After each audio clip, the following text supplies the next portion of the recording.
और अब खबरें विस्तार से देख लेते हैं और शुरुआत करेंगे उत्तर प्रदेश से, जहां चुनाव होने हैं, सियासी पारा चढ़ा हुआ है। यूपी में हर बड़ा नेता सुरक्षित सीट क्यों ढूंढ रहा है? सीएम योगी के अयोध्या से चुनाव लड़ने की चर्चा थी, लेकिन वो गए अपने गढ़ गोरखपुर से चुनाव लड़ने। अब अखिलेश यादव ने भी योगी के नक्शे कदम पर चलते हुए अपने लिए एक सुरक्षित सीट ढूंढ ली, लेकिन इस बार वो एक गलती कर बैठे। क्या है वो गलती और कैसे उसे बीजेपी ने मुद्दा बना दिया है, आपको दिखाते हैं इस रिपोर्ट। आजमगढ़ छोड़ मैनपुरी चले अखिलेश।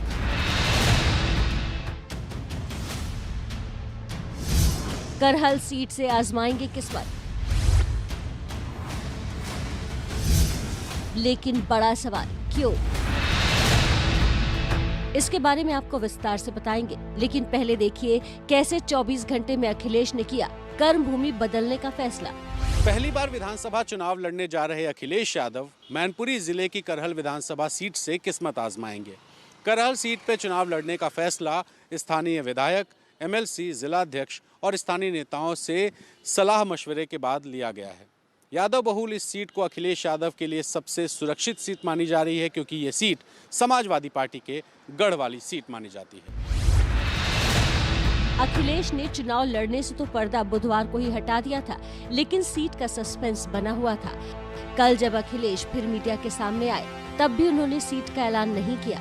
हालांकि उनके बयान से ये इशारा जरूर मिल गया कि वो एक ऐसी सीट से मैदान में उतरने वाले हैं जहां जीत की 100% गारंटी है। मैं आजमगढ़ की जनता से कहूंगा और पार्टी जहां फैसला लेगी वहां लड़ूंगा।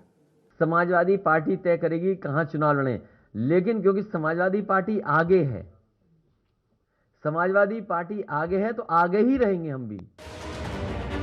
अखिलेश की सीट का ऐलान होते ही बीजेपी ठीक वैसे ही हमलावर हो गई, जैसे योगी के गोरखपुर सीट से लड़ने के बाद अखिलेश थे।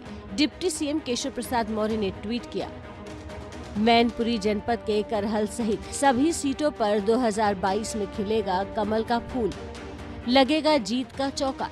श्री अखिलेश यादव जी ने विकास किया होता तो किसी शहरी सीट से लड़ते चुनाव, सुरक्षित सीट तलाशने के लिए गए मैनपुरी।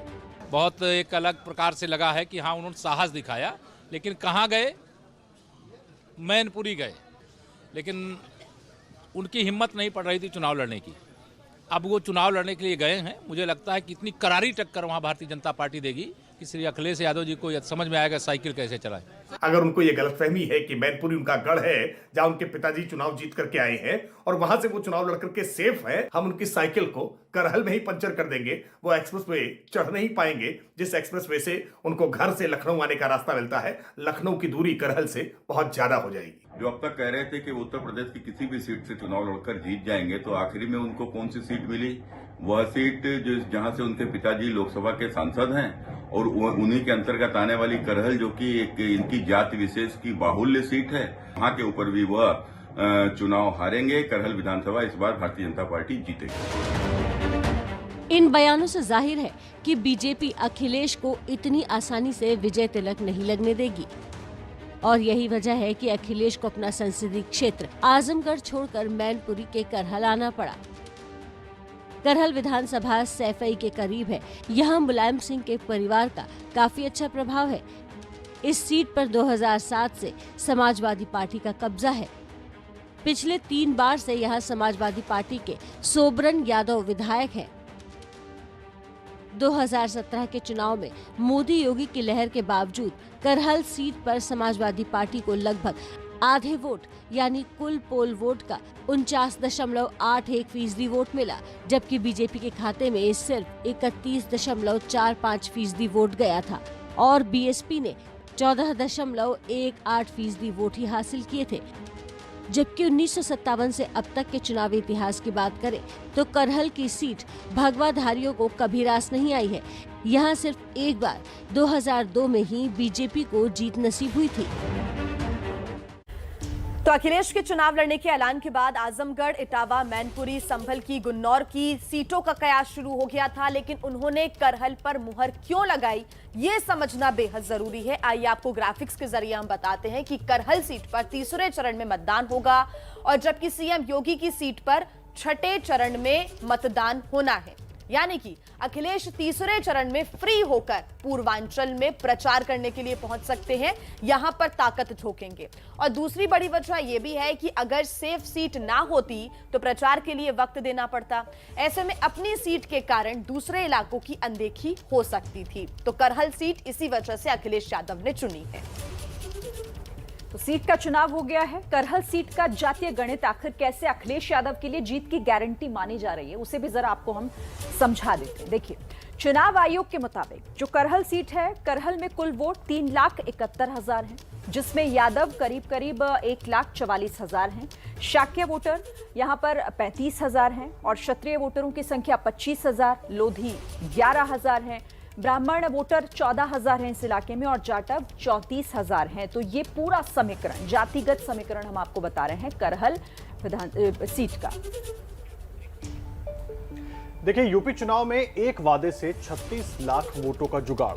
क्या है अखिलेश का ये मास्टर स्ट्रोक, आपको दिखाते हैं इस रिपोर्ट में। 300 यूनिट बिजली घरेलू माफ होगी। 2005 से पूर्व कर्मचारियों को मिलने वाली पुरानी पेंशन व्यवस्था लागू की जाएगी। समाजवादी पार्टी जो कहती है वो करके दिखाती है। यूपी के चुनाव में वादों की बरसात जारी है। समाजवादी पेंशन और फ्री बिजली के बाद अब अखिलेश यादव ने वोटरों से एक और बड़ा वादा किया है। 2005 से पूर्व कर्मचारियों को मिलने वाली पुरानी पेंशन व्यवस्था लागू की जाएगी। केंद्र में भारतीय जनता पार्टी की सरकार द्वारा वर्ष 2004 में नियमावली बनाई, जिसके आधार पर अप्रैल 2005 के बाद नियुक्त शिक्षक और कर्मचारी की मासिक पेंशन की योजना समाप्त की गई। मुझसे लगातार तमाम कर्मचारी और शिक्षक संगठन मिले और उन्होंने पूर्व की भांति पुरानी पेंशन योजना लागू करने की मांग करी। इन लोगों ने लगातार आंदोलन और धरना प्रदर्शन किया, लेकिन इस कर्मचारी विरोधी सरकार ने इनकी बात नहीं सुनी। अब आपको अखिलेश के इस ऐलान से जुड़े वोटों के अंकगणित को समझाते हैं। अखिलेश की माने तो 2005 से बंद पेंशन को बहाल करने से 12 लाख सरकारी कर्मचारियों को सीधे सीधे फायदा होगा। अखिलेश के इस ऐलान के बाद से कर्मचारी के परिवार में वोट देने वाले 3 लोग भी प्रभावित होंगे। तो अखिलेश ने एक मास्टर स्ट्रोक से 36 लाख वोटों का इंतजाम किया है। जो भी हो, बउआ के ऐलान से कर्मचारी संगठन गदगद है। जानकारों को भी इसमें समाजवादियों के लिए फायदा ही फायदा नजर आ रहा है। लोकतंत्र में जो फर्स्ट मूवर होता है वही गेनर होता है, और अखिलेश जी ने माननीय मुलायम सिंह जी के फैसले को, अपने पिता के फैसले को पलटने की प्रतिज्ञा ली है। तो भाजपा को भी चाहिए कि बड़े दिल के साथ अटल जी के फैसले को पलट दे। अखिलेश यादव ने अगर 2022 के चुनाव को देख के ये अनाउंसमेंट किया है तो निश्चित तौर पर मान के चलिए कि उत्तर प्रदेश में भी 12 से 14 लाख के बीच में ऐसे कर्मचारी हैं सरकारी, जो 2005 के बाद सरकारी सेवा में आए हैं। तो उनके परिवारों के जो वोट हैं वो कहीं ना कहीं शेयर होंगे। जो डिमांड होगी ये होगी कि सरकार जो है वो सरकार में आने के बाद इसको लागू करे और पेंशन बहाल हो। यूपी चुनाव के लिए अभी किसी राजनीतिक दल का घोषणा पत्र नहीं आया है, लेकिन अखिलेश यादव स्ट्रैटेजिकली एक एक करके अपने घोषणा पत्र के बिंदुओं को जारी कर रहे हैं। ऐसे में पहले 300 यूनिट बिजली, फिर समाजवादी पेंशन और अब सरकारी कर्मचारियों की पेंशन का मुद्दा अखिलेश यादव ने सामने रख के कहीं ना कहीं भारतीय जनता पार्टी को अपनी रणनीति में बदलाव करने की एक चुनौती दे दी है। ऐसे में देखना होगा कि क्या 300 यूनिट बिजली और पेंशन बहाली जैसे मुद्दों को बीजेपी को भी घोषित करना पड़ता है या किसी और स्ट्रैटेजी के साथ बीजेपी लोगों के बीच आती है। लेकिन अखिलेश ने एक मास्टर स्ट्रोक चल दिया है। देखना होगा इसका असर चुनाव पर उनको किस तरीके से देखने को मिलता है।